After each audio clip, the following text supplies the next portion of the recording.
Some breaking news out of Alligator Alcatraz: a hunger strike has entered its 10th day at the facility where detainees are refusing food or water, following Ron DeSantis' disclosure of inhumane living conditions. One person's story we've been following: Pedro Hernandez was hospitalized after not being able to get out of bed or even open a bottle of water to drink.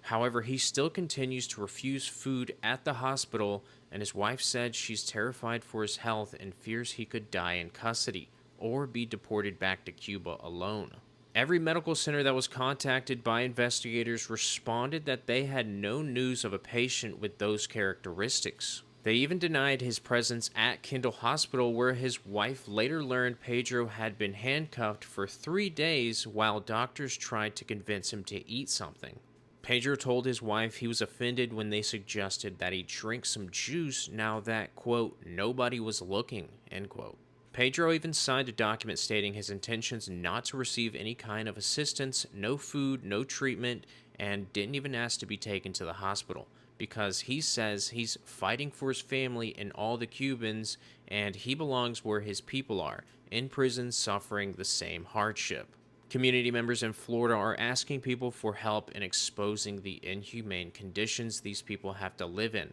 from bad food to bad hygiene, given a 1 week period where they weren't even allowed to take showers. New evidence suggests some detainees have to pay for their own legal services that cost over $15,000, and they have to pledge this money, so even when they do leave, they still owe the U.S. government a debt, which means they still have the opportunity to self-deport while in custody, which could create another problem of making their living situations unbearable to the point where they have to self-deport instead of waiting out their sentence to find out if they could stay here legally.